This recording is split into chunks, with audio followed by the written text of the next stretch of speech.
In this video, Neville Goddard will talk about faith. The manifestation of faith is your having the confidence or trust that what God or the universe has revealed to you by a message of knowledge or a message of wisdom will come to pass at your command. That's faith, believing and knowing in your heart because you just know it's the right thing to do. For example, the manifestation laws of attraction assert that you can manifest money, you can manifest a job, a relationship, good health, or just about anything that you put your mind to. Knowing what faith is one thing. Having faith and putting your faith to work, that's something else altogether. But today I'm here to tell you that if you say you have faith but aren't applying that faith in your life, you are lying. Harsh? Maybe. True? Definitely. So let's hear what Neville has to say about that. Things which are seen were made out of things which do not appear. If you see it clearly, you will see that faith does not give reality to unseen things. It is loyalty to the unseen reality that gives meaning to the word faith. All things exist. Eternity exists, and all things in eternity independent of creation. So on this level, the shadow level, we do not see the reality. We do not see the source, the cause of it all. That's where we are called upon to exercise faith, loyalty to unseen reality. It really is the abandonment of self. It's an act of self-commission. A man cannot commit himself to what he does not love. And scriptural faith is faith in God. So any idea that we have of God which does not spontaneously call forth out of our hearts the feeling of love is not a true idea of God. For the whole basic matter is that God is love. I speak from experience. I stood in the presence of infinite love, and it's man. So I do not have the problem that others would have concerning this presence that is love. I can yield to him instantly, for I know he exists. I know he exists in me. I also know he exists in you, but you may not be aware of it. I can only ask you to believe it and yield completely to this presence within you. For by him all things are made, and without him was not anything made that is made. So tonight we will show you what I have done in the past with great success, and how it operates.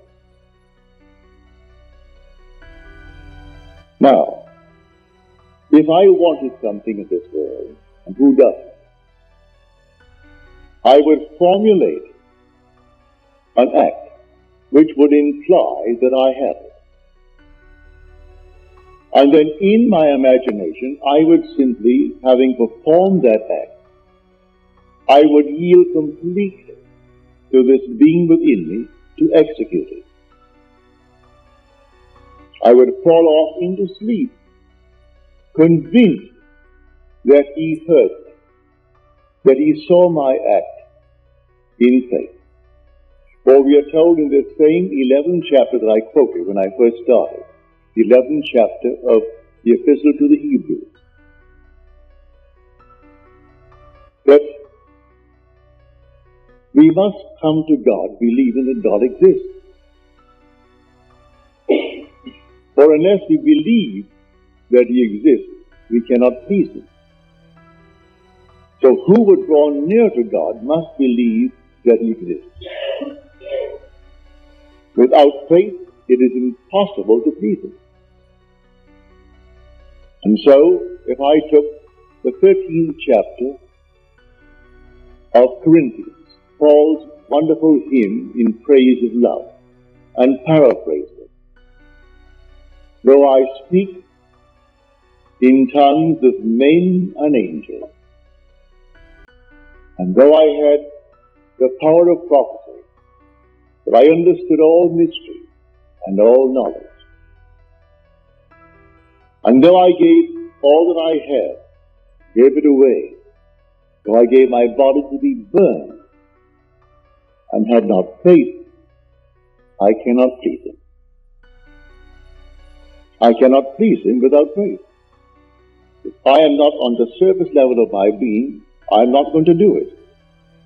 I simply yield completely to him, having acted. It's an act of self-commission. I perform the act. What act? I act as though I had what I sought. I act as though I heard that you have what you asked of me. I perform an act, and then I yield completely to that depth of my own being, who is God, and allow him from that depth to externalize it for me. As he tells us in the 55th chapter of Isaiah, your ways are not my ways. As the heavens are higher than the earth, so are my ways higher than your ways. So do not ask how it's going to be done.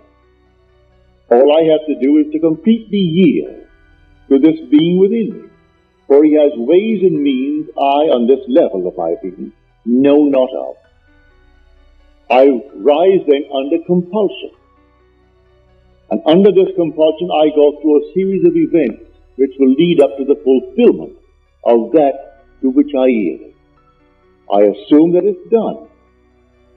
And then I commune with myself and gave thanks within me that it is done.